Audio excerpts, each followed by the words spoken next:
Hello. രാവിലെ തന്നെ ഞാനും അമ്മയും അച്ഛനും കൂടെ വിഴിഞ്ഞത്തേക്കാണ് പോകുന്നത്. അവിടെ നിന്ന് മീൻ വാങ്ങാൻ വേണ്ടിയിട്ടാണ് പോകുന്നത്.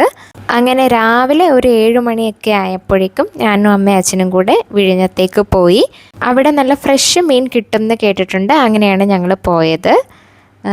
ഞങ്ങളുടെ കുളത്തിൽ ആമ്പലൊക്കെ വിരിഞ്ഞിരിക്കുകയാണ്. അതേപോലെ തന്നെ അച്ഛൻ പുതിയ പുതിയ ചെടികളെല്ലാം അവിടെ പ്ലാന്റ് ചെയ്തിട്ടുണ്ട്. ഈ ഒരു ഷോർട്സ് എടുത്തതിന് ശേഷം അച്ഛൻ നിറയെ ഫ്ലവേഴ്സൊക്കെ അവിടെ കൊണ്ട് നട്ടിട്ടുണ്ട്. ഇപ്പോൾ ഗാർഡൻ കാണാൻ നല്ല ഭംഗിയാണ്. ഇതെല്ലാം അച്ഛനാണ് നോക്കുന്നതും വെള്ളം ഒഴിക്കുന്നതും എല്ലാം. അച്ഛൻ ഇതിനോടൊരു പ്രത്യേക തരം ക്രേസ് തന്നെ ഉണ്ടെന്ന് പറയാം. അങ്ങനെ ഞങ്ങൾ ഒട്ടും സമയം കളയാണ്ട് തന്നെ വിഴിഞ്ഞത്തേക്ക് നേരെ പോയി. അച്ഛൻ പറയുന്നുണ്ടായിരുന്നു ഇത് തന്നെ ലേറ്റായി എന്ന്. ഏർലി മോർണിംഗ് ആണല്ലോ നോർമലി നല്ല ഫ്രഷ് മീനൊക്കെ കിട്ടുന്നത്. അങ്ങനെ ഞങ്ങൾ വിഴിഞ്ഞത്തെത്തിയിരിക്കുകയാണ്. അങ്ങോട്ട് പോകുമ്പോൾ തന്നെ 2 സൈഡിലായിട്ടും നിറയെ മീനിങ്ങനെ കച്ചവടത്തിനായിട്ട് വെച്ചിട്ടുണ്ട്. അതേപോലെ തന്നെ നമുക്ക് ലേലത്തിലും വേണമെങ്കിൽ മീൻ വാങ്ങിക്കാൻ പറ്റും. ഇങ്ങനെ അവിടെ നിന്ന് ഈ ഒരു ബോട്ടിൽ നിന്ന് വരുന്ന മീനെല്ലാം അപ്പം തന്നെ ലേലം വിളിച്ച് ഓരോരുത്തരായിട്ട് വാങ്ങിയിട്ട് പോകാറുണ്ട്. ഞങ്ങൾ പക്ഷേ ലേലം വിളിച്ചൊന്നുമല്ല മീൻ വാങ്ങിയത്. അവിടെ സൈഡിൽ വെച്ചിരുന്ന മീനാണ് വാങ്ങിച്ചിട്ടുണ്ടായിരുന്നത്. ഈ ലേലം വിളിച്ചാണ് മീൻ വാങ്ങേണ്ടതെന്നുണ്ടെങ്കിൽ ഒരുപാട് ക്വാണ്ടിറ്റി ഉണ്ടാവും മീൻ. ഞങ്ങൾക്ക് അത്രയും ആവശ്യമുണ്ടായിരുന്നില്ല. ഇതൊക്കെ ലേലം വിളിച്ചെടുക്കാൻ വെച്ചിരിക്കുന്ന മീനാണ്.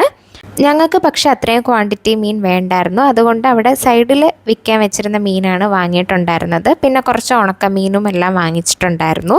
അങ്ങനെ മീൻ കിട്ടിയ എക്സൈറ്റ്മെൻ്റ് ആണ് എനിക്ക്. കാരണം ഞാൻ ഈ തമിഴ്നാട്ടിൽ നിൽക്കുമ്പോൾ മീനൊന്നും കൂട്ടാറില്ല. അങ്ങനെ അമ്മ മീൻ വെട്ടാൻ വേണ്ടിയിട്ട് പോവാണ്. കറി വെക്കാനും അതേപോലെ തന്നെ ഫ്രൈ ചെയ്യാനുമാണ് അമ്മ വെട്ടുന്നത്. ഞങ്ങൾ ചൂരയും മത്തിയുമാണ് വാങ്ങിച്ചിട്ടുണ്ടായിരുന്നത്. അപ്പോഴേക്കും തന്നെ അമ്മയുടെ ഫ്രണ്ടായിട്ടുള്ള പൂച്ചക്കുട്ടി വന്നിട്ടുണ്ടായിരുന്നു. ഇവള് ഞങ്ങളുടെ വീട്ടിൽ വളർത്തുന്ന പൂച്ചയല്ല, മുകളിലത്തെ വീട്ടിലെയാണ്. പക്ഷേ ഇതേപോലെ മീനൊക്കെ വെട്ടുമ്പോൾ ഇടയ്ക്ക് വന്ന് കഴിക്കാറൊക്കെ ഉണ്ട്. അതിനുശേഷം അമ്മ മത്തി വെട്ടാൻ പോവാണ്. ഞങ്ങൾക്ക് തോന്നുന്നു ഇത് മത്തി ആയിരുന്നില്ല, വേറെ ഏതോ മീനാണ്. പക്ഷെ അവർ പറഞ്ഞിരുന്നത് മത്തി എന്നായിരുന്നു. അങ്ങനെ അവൾ നല്ല ഹാപ്പി ആയിട്ട് മീനൊക്കെ കഴിച്ചു. പക്ഷേ ഞങ്ങൾക്ക് ഒരു കാര്യം ഫീൽ ചെയ്തത് എന്താണെന്ന് വെച്ചാൽ ആ മീൻ അത്ര ഫ്രഷായിട്ട് തോന്നിയിട്ടുണ്ടായിരുന്നില്ല. മേ ബി ഞങ്ങൾ മൺഡേ ചെന്നതുകൊണ്ടാണോ എന്നറിയില്ല, അത്ര ഫ്രഷായിട്ട് നമുക്ക് തോന്നിയിട്ടില്ല. കപ്പ നല്ല ടേസ്റ്റ് ഉണ്ടായിരുന്നു. പക്ഷേ എനിക്ക് മീൻ അത്ര ഇഷ്ടപ്പെട്ടിട്ടുണ്ടായിരുന്നില്ല. എനിക്കത്ര ഫ്രഷായിട്ടും തോന്നിയിട്ടില്ല. എന്നാലും എനിക്ക് കുറേ നാൾ മീൻ കഴിച്ചുകൊണ്ട് നല്ല ഹാപ്പി ആയിട്ട് തന്നെ ഞാൻ കഴിച്ചു, കപ്പയും മീനും ഒക്കെ കൂട്ടിയിട്ട്. അപ്പം അത്രയേ ഉള്ളൂ. നിങ്ങൾക്ക് ഒരു ഷോർട്സ് ഇഷ്ടപ്പെട്ടാൽ do like and share. By.